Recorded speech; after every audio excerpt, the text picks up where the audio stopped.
ಸರಿಸುಮಾರು 1.5 ತಿಂಗಳ ನಂತರ ಅಂದರೆ ಫೆಬ್ರವರಿ 3, 1488 ದೂರದಲ್ಲಿ ಭೂಭಾಗ ಕಾಣಿಸಿಕೊಳ್ಳುತ್ತೆ.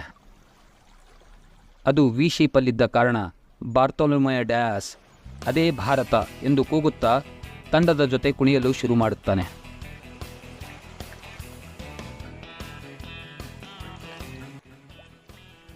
ತದನಂತರ ನಿಧಾನಕ್ಕೆ ದಡದತ್ರ ಹೋಗಿ ಅಲ್ಲಿ ಹರಿಯುತ್ತಿದ್ದ ಪುಟ್ಟ ಜರಿಯಲ್ಲಿ ಕುಡಿಯುವ ನೀರನ್ನು ಹಡಗಿಗೆ ರೀಫಿಲ್ ಮಾಡಿಕೊಳ್ಳುತ್ತಾರೆ.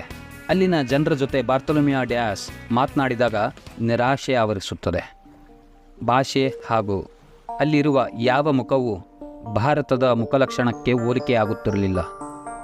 ಆಗ ಅರ್ಥ ಆಗುತ್ತೆ, ಇದು ಭಾರತ ಅಲ್ಲ, ದಕ್ಷಿಣ ಆಫ್ರಿಕಾದ ತುತ್ತ ತುದಿಯಲ್ಲಿ ಇರುವ ಮೊಸಲ್ಬೆ ಅನ್ನುವ ಊರು.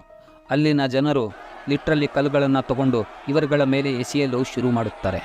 ಅಲ್ಲಿಂದ ಆಗ ಕಾಲ್ಕಿತ್ತು ಎದ್ನೋ ಬಿದ್ನೋ ಅಂತ ಹಡಗುಗಳನ್ನು ಏರಿ ಈಸ್ಟ್ ಕಡೆ ತಿರುಗಿಸಿ ಕರಾವಳಿ ಪ್ರದೇಶದಲ್ಲಿ ಸುಮಾರು ಸಮಯ ಸಾಗಿದ ನಂತರ ಆ ಕರಾವಳಿ ಪ್ರದೇಶ ಉತ್ತರದ ಕಡೆ ತಿರುಗಲು ಶುರು ಮಾಡುತ್ತೆ.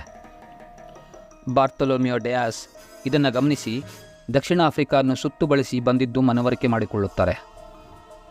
ಮಾರ್ಚ್ 12, 1488 ಆಫ್ರಿಕಾದ ಈಸ್ಟಲ್ಲಿ ಇರೋ ಕೋಹೈಕ್ನಲ್ಲಿ ಹಡಗುಗಳನ್ನು ಆ್ಯಂಕರ್ ಹಾಕಿ ನಿಲ್ಲಿಸುತ್ತಾರೆ. ಇದುವರೆಗೂ ಹಡಗಿನಲ್ಲಿ ಇಷ್ಟು ದೂರ ಪ್ರಯಾಣ ಮಾಡಿದ ಶ್ರೇಯಸ್ಸು ಬಾರ್ತೊಲೊಮ್ಯೊ ಡಯಾಸ್ ಹಾಗೂ ಆತನ ತಂಡಕ್ಕೆ ಸೇರಿರುತ್ತೆ. ಇಷ್ಟೊತ್ತಿಗಾಗಲೇ ತಂಡದಲ್ಲಿ ಇದ್ದ ಅಷ್ಟೂ ಜನಕ್ಕೆ ಸಾಕಾಗಿರುತ್ತೆ. ಮೆಂಟಲಿ ಆ್ಯಂಡ್ ಫಿಸಿಕಲಿ ತುಂಬ ವೀಕ್ ಆಗಿರ್ತಾರೆ. ಹಡಗಿನಲ್ಲಿ ಇದ್ದ ತಿಂಡಿ ತಿನಿಸುಗಳು ಸಂಪೂರ್ಣ ಖಾಲಿಯಾಗಿರುತ್ತೆ. ಹಡಗುಗಳು ಕೂಡ ಅಲೆ, ಮಳೆ, ಬಿರುಗಾಳಿಯ ಹೊಡೆತಕ್ಕೆ ವೀಕ್ ಆಗಿರುತ್ತೆ.